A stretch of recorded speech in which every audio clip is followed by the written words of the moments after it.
Hello everyone, Foxy the Wolf here, and welcome to another fire alarm video. This is not system test 2, by the way. This is just a quick little video because I have disabled the buzzer, and function 1 and function 2 have been programmed. Function 2 is alert. By the way, flashing beacon alert.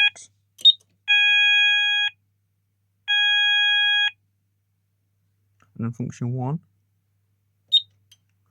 And then function 1. It's now evacuate.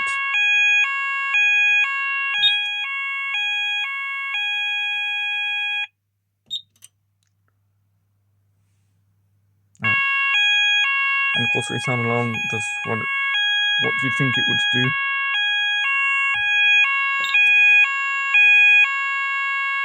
Oh, and yeah, I've lowered the volume on the sound of beacon base, so it's a hell of a lot quieter now without the buzzer. Yeah, I can now do alert.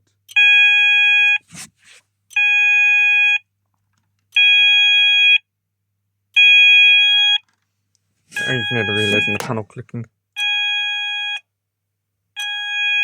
Oh yeah, it turns out the relays just click.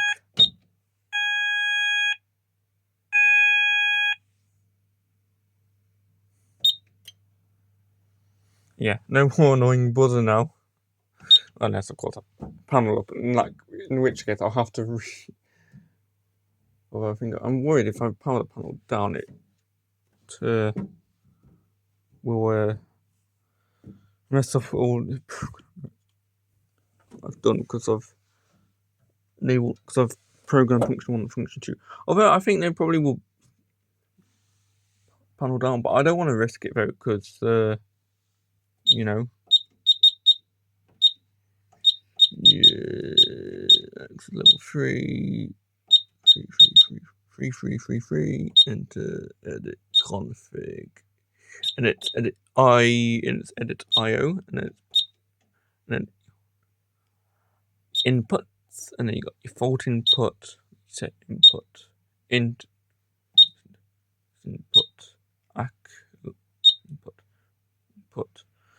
which I haven't really programmed. Function 1, which is evacuate, and it's latching, so you have to press silence alarms and stuff. So yeah, I'm gonna leave it as 0.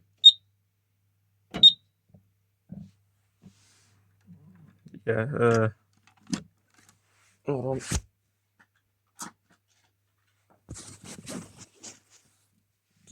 Yeah, see, it gives me the default, but it doesn't. But the buzzer no longer sounds. Oh, and I'll zoom in. That little potentiometer there, that adjusts the volume of the sounder. Oh yeah. That's to address. So 1 makes it address 3. Yeah, follow devices are just weird, but I do quite like them. There you go. I can't actually twist it a bit, but there we go. The fault is now cleared. I'll do lamp tests so you can hear the buzzer. Yeah, horrible that buzzer is. I don't like it. Inside. I shouldn't like this flashing. I'm assuming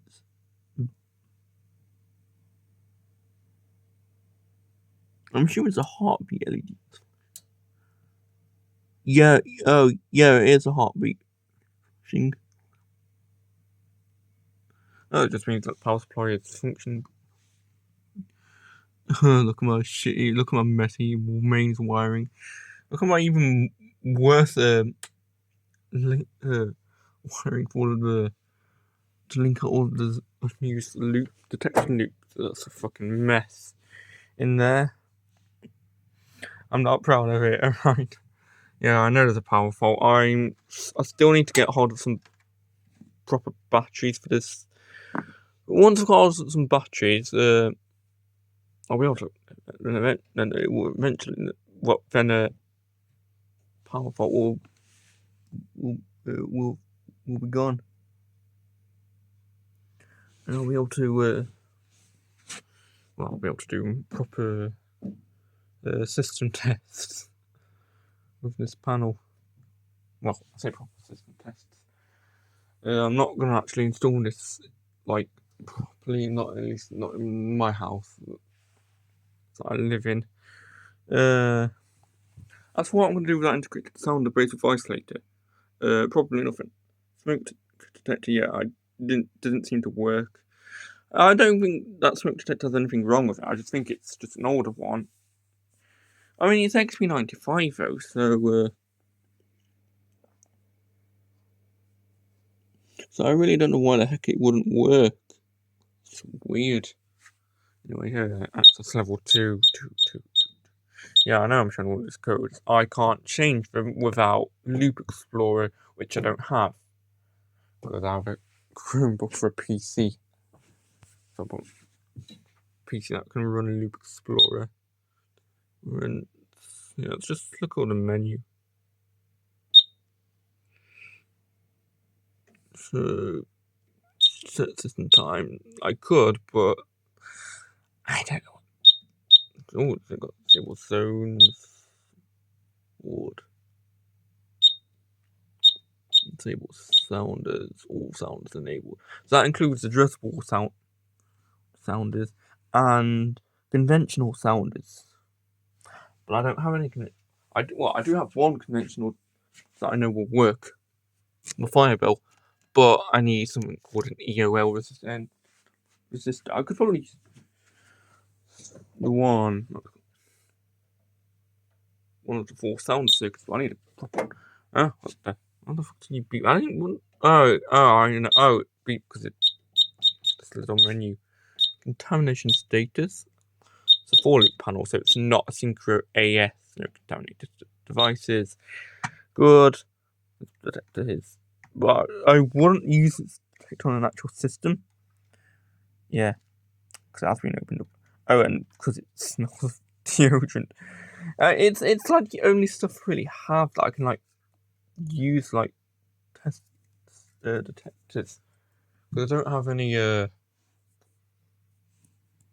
any smoke detector test for it, such as a solo test spray or a smoke saber. So I'm gonna have to try and get hold of some of that because I think it would be useful, especially when I'm testing the smoke alarm in the hallway. So I won't have to press the button every time. Just look at that. Just quick press.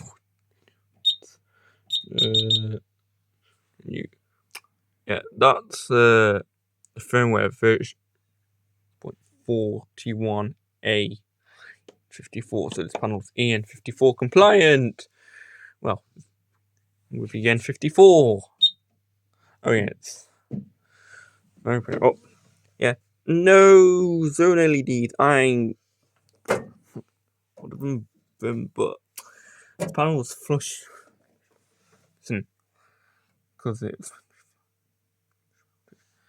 yeah.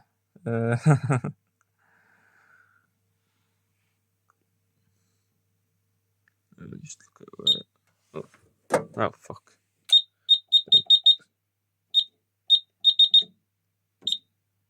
Edit configuration access level. So let's just look at the access level 3 menu. So we've got edit config, set times. Hold on. Its name, which is basically the text. I will do a custom text eventually, but I'm not going to do it on video because it just takes ages. Add device, edit device attributes.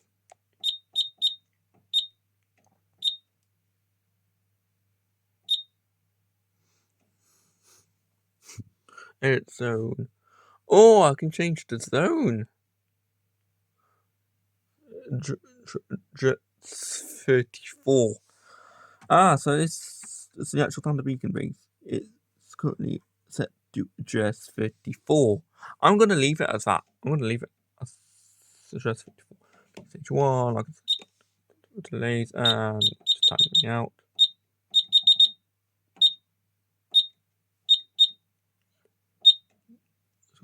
Device No, don't want to add any devices.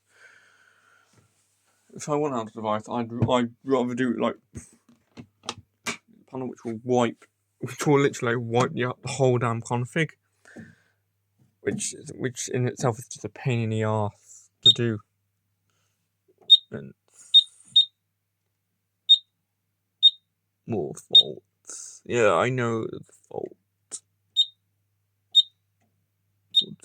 Buzzer disable, yeah, I know. It only disables the buzzer in if the panel goes into alarm, not for button presses. So the buzzer speaks to button presses. It's just annoying, but I mean, what can you really do? No, it's not good.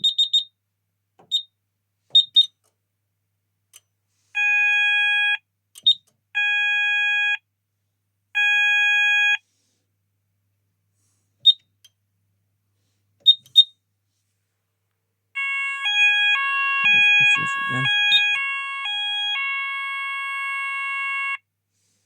Ah, I love that tone hold. It does. I fucking love the tone hold. Yeah, so you're probably thinking the detectance video. I did, but I'm not. I don't count this as a system test video. I'm not counting this as a system test too, because technically it isn't. It's more of just like an overview of what I've programmed from the panel. I'm just worried about when I put the panel. I'm worried. I mean, I'm hoping to God it will actually save one of my. Also, it won't save is the buzzer disablement, because that's only until I manually re-enable it or firepower the panel back up, like by unplugging it. But I'm not going to do that. At least not this second anyway. Let's just look inside. Yeah, you got Resident Evil Switch. Got the Watchdog reset, which isn't going to do anything, which won't do anything unless the Watchdog circuit trips. That's only if the power flickers, which it did the other night because of the storm we had. But it wasn't a full power cut, so the house alarm didn't go off. And yeah, oh yeah, let's look at some of the snow. Yeah, it was freaking crazy the other night. Snow was. It was bad. Storm Goretti. Anyway, Anyway, yeah, that's pretty much it. Really, let's do one more lamp test. I really hate that buzzer when it's lamp test.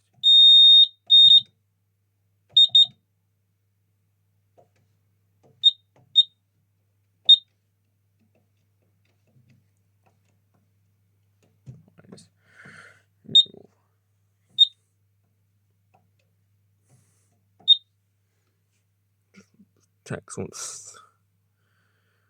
Oh, camera focuses. Come on, you stupid thing. Yeah, it's the same about the policy. Yeah, I know there's one fault. I know what the fault is. I'm going to get some. Annoyingly, two of these. Another one of these wouldn't work. It has to be a 7 amp power up. That's what I'm using for battery link. Not ideal. No, absolutely not ideal. But it was the only solution I could think of at the time. Anyway, thanks. Anyway, I'm getting off topic. Anyway, thanks for watching. Peace.